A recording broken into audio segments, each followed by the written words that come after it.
first of all, thank you for being with us and giving us the interview. So I would start from the recent developments in Glasgow. The agreement in Glasgow, as we know, is somehow it was expected a lot, and in its outcomes it mentions for the first time fossil fuels. So this is something that was not mentioned in previous international documents that was produced in previous summits. So can you tell a bit of the history of this debate? Like, why is it important that fossil fuels were not mentioned in earlier, or what kind of difference does it make now? Yeah, I mean, that's people were surprised sometimes to hear that other climate policy documents did not mention fossil fuels. And it is surprising because if we think of climate change, we think of energy production, right? We think of energy production, energy use, fossil fuels. We know that approximately 2/3 of the emissions that go into the atmosphere are from energy production and use. Nevertheless, in the international negotiations themselves, several countries that are producing fossil fuels, for example, Saudi Arabia, the Gulf countries, but also the US, the USA, and Australia, have historically blocked mentioning of fossil fuels. They have said this is not a treaty, not a negotiation about energy, it's a negotiation about climate. And so we should not talk about fossil fuels, we should just talk about emissions. And so this is how these negotiations functioned until now. We were talking about emissions, and then every country can decide on its own how it wants to reduce emissions. Some countries want to reduce coal, others want to reduce oil, others want to reduce something else. And so this is the first time really that we have a real discussion on one particular source of energy, which is coal. Coal was explicitly mentioned. And in general, fossil fuels, subsidies for fossil fuels to be more exact. So subsidies for fossil fuels should be phased out and coal should be phased down. That's what the Glasgow Pact says. Is that significant? Well, it's not binding. Countries don't have to do it. But it is one more international forum in which this is mentioned. It was mentioned in the G7. It was mentioned by the International Energy Agency. It was mentioned by the OECD. We have now several coalitions of countries that want to phase out fossil fuels. There was one Beyond Coal and Beyond Oil and Gas Alliance, for example, led by Norway and Costa Rica. So there are several initiatives now, and this is one more. And it's important that we talk about the source of the problem, and the source of the problem are fossil fuels. In your recent work, you are describing climate governance as something which is a sort of an intense, in terms of negotiations. I think you mentioned it's an obese process, which means that it's integrating more and more issues, and which can make these processes a bit heavy in terms of its complications and also slow procedures. So what could you say? How could you explain this idea of climatization of the world, and what are the key dynamics which is somehow driving this process? Yes, I think climate change, we have to understand that climate change is a problem that potentially affects everything. Some call it an everything problem. So why is it so? I mean, first of all, the impacts of climate change are beginning to be felt all around the world. So we have heat waves, we have a melting of glaciers, and these are affecting the way people do agriculture, how we build dikes, how we imagine resilience against extreme weather. People talk, for example, of climate-proofing cities now. We have to build city infrastructures differently because of climate change. But it's also affecting many activities, for example, economic activities, because we have to reduce emissions. And so more and more companies are seeing, well, we have now these objectives in Germany, for example, of reducing emissions, of becoming climate neutral, actually, until 2045. And this means that all economic activities have to be decarbonized. And this means that these companies have to also introduce climate change, climate politics as into their procedures, into the way that they function. And these different elements are contributing to the fact that climate change becomes a mainstream problem, becomes a problem that is included in more and more different sectors and more different activities. And we can see this in the climate conferences. This climate conference was probably the biggest ever. The latest that was approximately as big was the Paris conference in 2015. And so what this means, I think, is that more and more actors, more and more companies, more and more states also become aware that this is a problem that concerns them, that this is an arena also that is important, perhaps an arena where they can also get money for adaptation, for reducing emissions, etc. And so 40,000 people were in Glasgow in the conference itself, and many others were demonstrating in the streets of Glasgow. And so I think this shows that there is a force of attraction of this problem. And of course, this creates then problems in the negotiations themselves, because it's very difficult to conduct negotiations that are finally about everything. So there's a need in the negotiations to come back to simplifying the problem and to saying, okay, this is what we can decide, and other problems perhaps have to be dealt with in other contexts.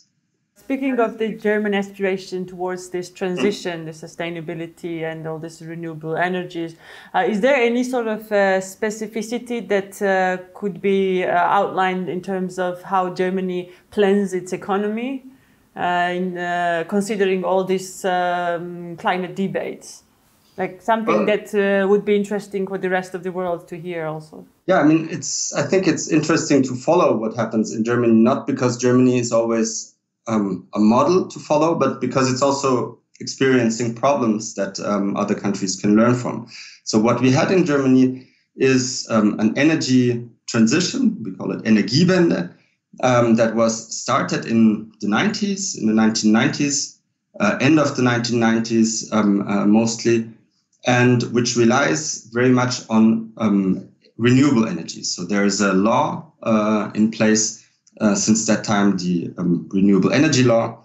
And this renewable energy law has shifted energy production in the electricity sector very much to renewable energy sources. So today we have approximately half of the renewable of the energy, of the electricity of Germany comes from renewable sources. And this is a huge accomplishment because it was only 6% in 2000.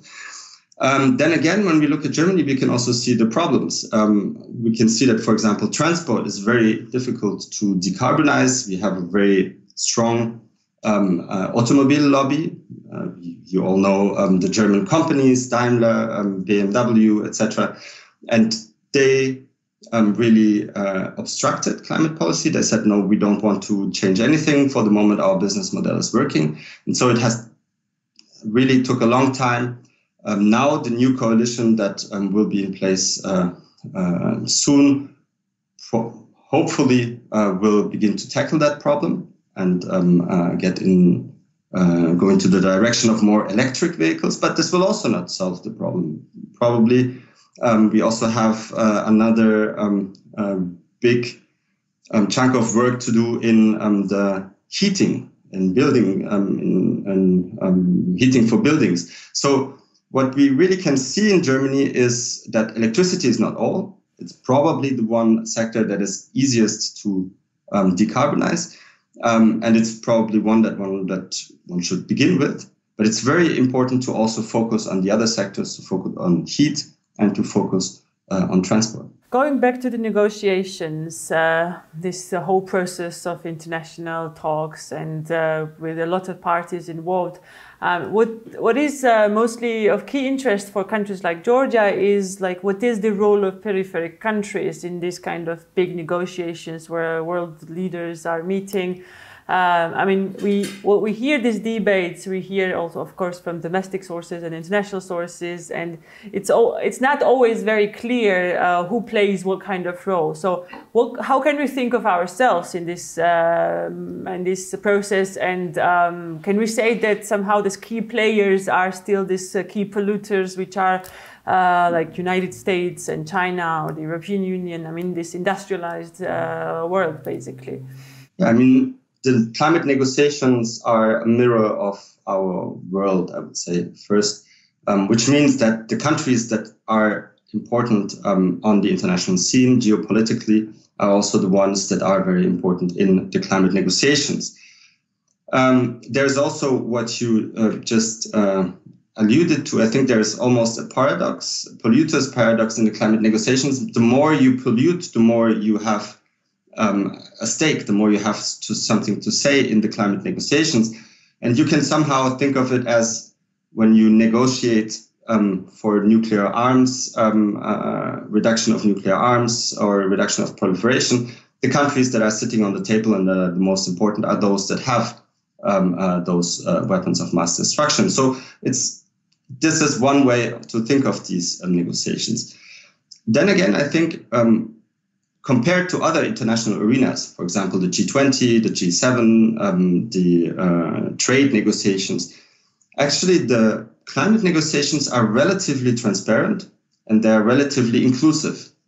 And there have been alliances of small countries that have played an important role historically. For example, the Alliance of Small Island States, AOSIS, the Alliance of Vulnerable States, the African states, etc. So there have been a series of initiatives that really came from these countries.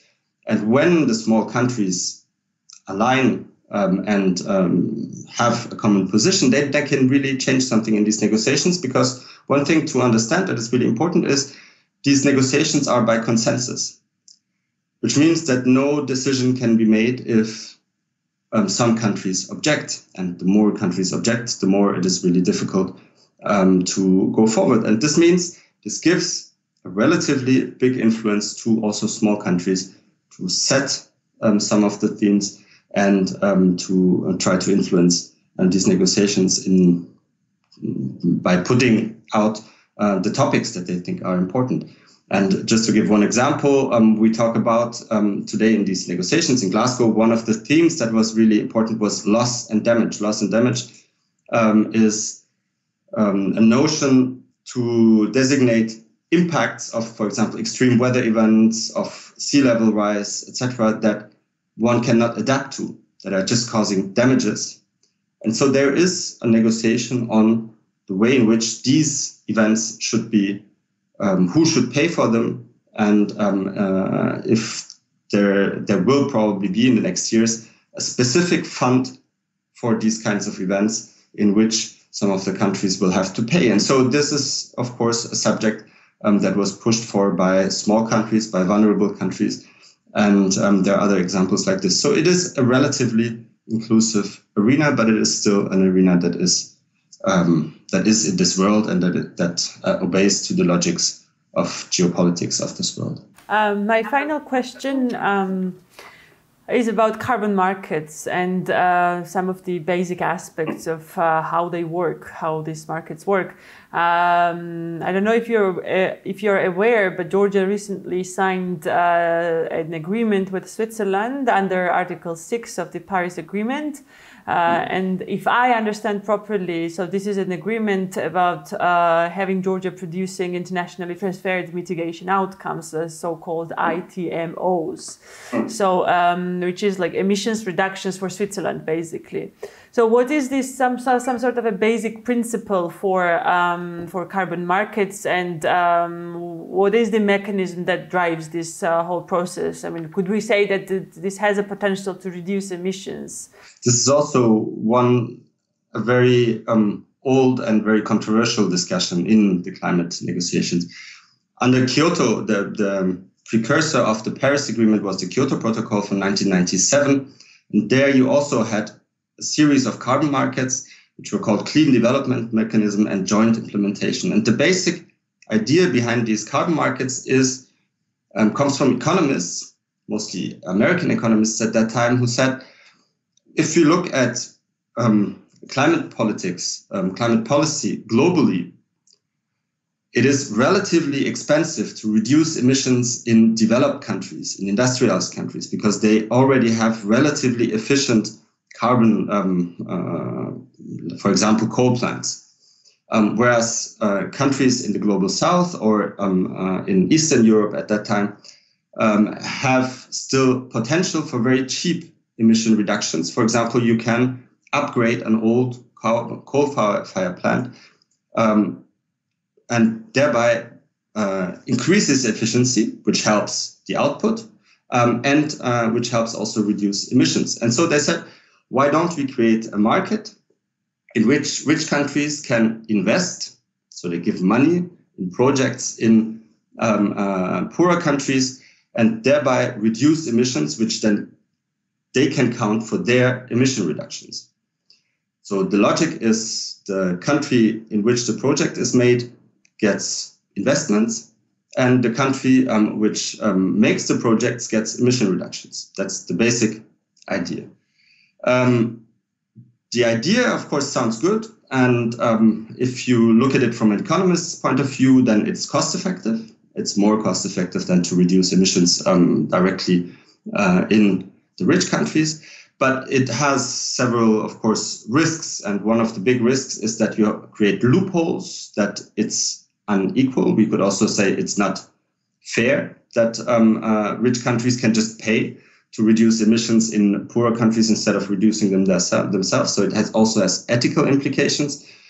And one of the big questions in Glasgow also was to negotiate robust rules so that we don't have too much loopholes that are created by such markets. So the outcome now is that we have relatively robust rules, I think, but still many things are unclear for the moment, and we will have to be very attentive of how these projects are implemented in practice, if they really reduce emissions, and also at what scale they are implemented. If developed countries, for example, reduce most of their emissions through such projects, then this cannot be fair, then this cannot be okay. If it's really targeted investments, which are also beneficial for the host countries, then this can perhaps be a good addition to climate policy. Just a small question in addition here. So is there any controlling mechanism of whether or not these emissions are really reduced on place, right? Because if the agreement is done, then one has to make sure that the terms of agreement are being met, right? I don't know if carbon market idea is actually implying that. Yeah, I mean, yes, there will be boards that will certify these emissions. This has existed under Kyoto, so there was a board. Usually these boards are composed of experts that are sent by different countries according to a certain quota. But of course, it's very difficult to really certify, to really know what is going on the ground. And one can look at the European carbon market. Europe has a carbon market, an internal carbon market, so this has nothing to do with the global carbon market, but the EU ETS, the European Emissions Trading Scheme.